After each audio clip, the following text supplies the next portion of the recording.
فاشتدي قد دفها الليل بسواق الحطم ليس براعي إبل ولا غنم ولا جزار على ظهر وطن قد دفها الليل بعصبي أروع. Today, the Palestinians in Lebanon are threatened from all sides.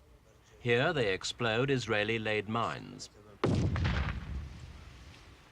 Today, more than ever, their base in southern Lebanon is under siege.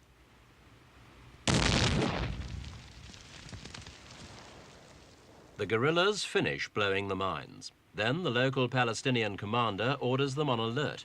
They fear further attacks. They live with this destruction. It's become part of their lives. A war without a front, with periods of calm and sudden flare-ups. A war that's lasted years.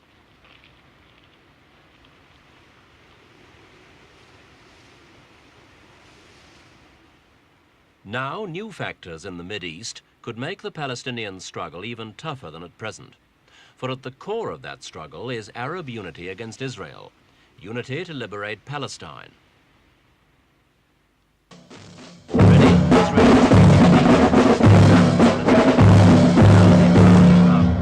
cause further division. Traditional Palestinian military parades like this one present images of strong, unified organization. But as a new year dawns in the Mideast, the Palestinians face real problems to maintain impetus, momentum.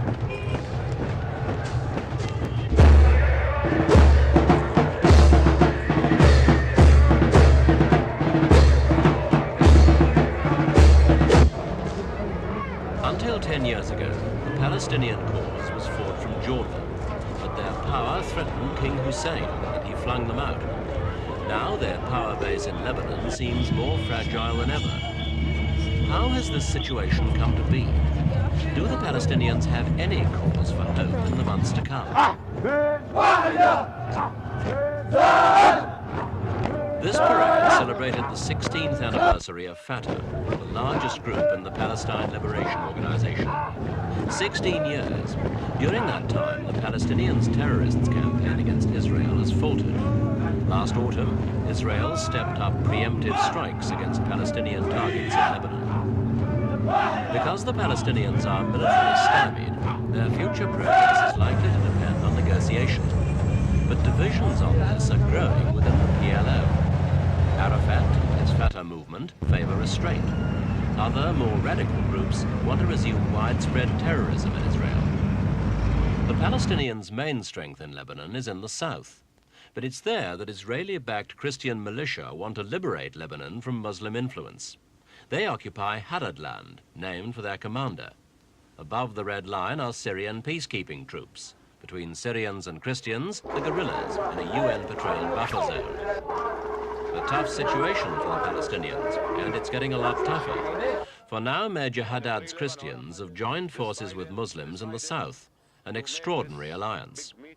At this rally last summer, Haddad made clear he was glad to have the support of a militant Shiite Muslim organization, the Amal.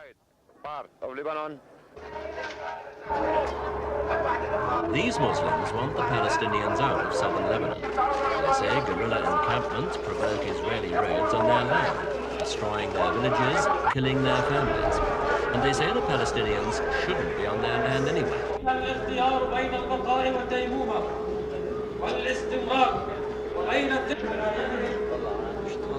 There are few more succinct images of disrupted Arab unity in the Mideast today than these scenes of the Muslim Shiite leaders speaking out against Palestinian guerrillas. For the guerrillas, popular support is their lifeblood. Without it, they're in trouble.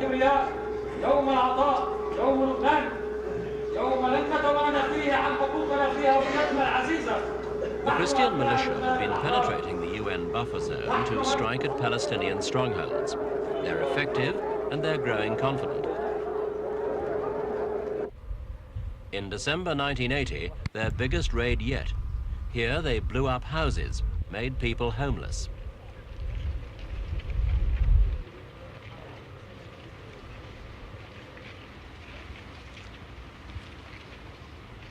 Eight Palestinians died in the raid, say the Israelis. They say this was to retaliate against renewed guerrilla action. The week before, a jeep ran over a Palestinian mine. Then 3 Christians were killed.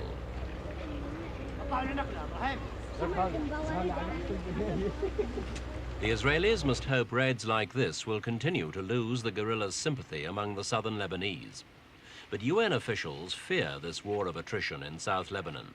They say the strikes, the counter-strikes, could suddenly flare into large-scale conflict between Israel and Syria. The Syrians recently shelled Hadad territory, territory where Israeli troops have free passage. In southern Lebanon, the UN buffer zone hasn't worked.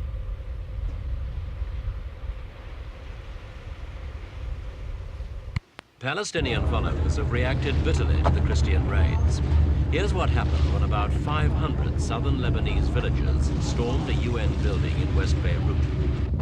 They're enraged the UN troops can't keep their villagers from Christian militia and Israeli raids.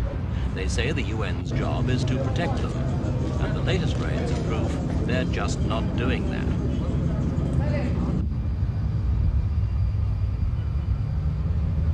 The villagers ransacked the offices, burned documents, wrecked cabinets. Maybe what encouraged them was Lebanese press and semi-official scorn for the UN forces' role. But this was an attack of rare violence. The demonstrators carried axes and shovels. They beat up some of the staff. Ambulance workers had to evacuate personnel. A few were unconscious.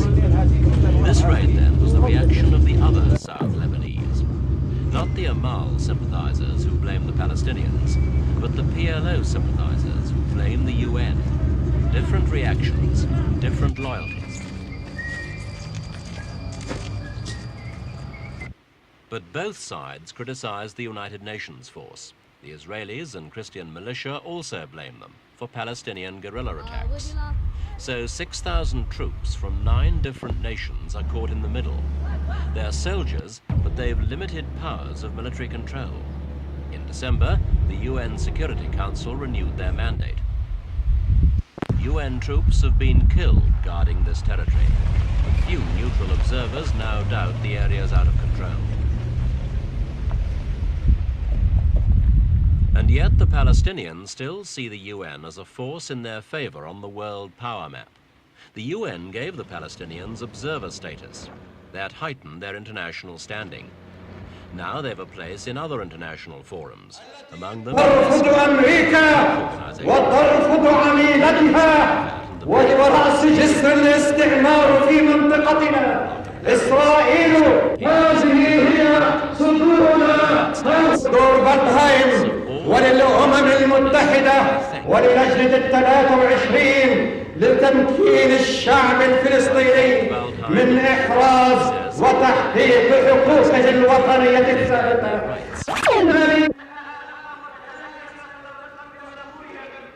But international prestige hasn't made things easier for Palestinians at home. That's because of the desperate, fractured Lebanese political scene. This funeral mourns leaders of one faction, Muslim leftists. They'd been killed by street militia, also Muslim, also leftist. A PLO official says, "Our main enemy is Israel. We should point all guns at Israel's chest." But in Lebanon today, such calls for unity sound strange.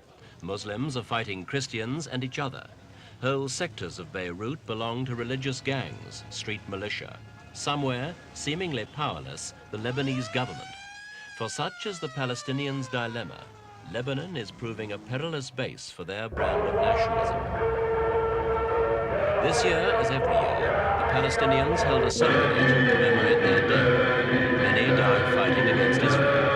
But now observers fear the powerful, recently unified Christian Maronite right may start an offensive to drive the Palestinians from Lebanon. That could lead to another full-scale civil war and many more deaths.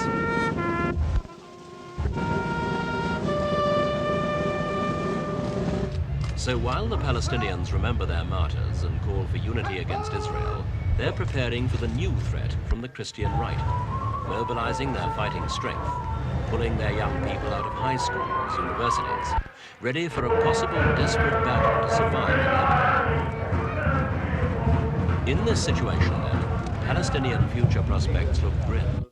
PLO spokesman Mahmoud Labadi says even a new Washington administration will mean no change for the Palestinians. Reagan, of course, will help depriving the Palestinian people from their legal rights. Reagan will be always against the self-determination right of the Palestinian people and against the right of the Palestinian people for a Palestinian independent state.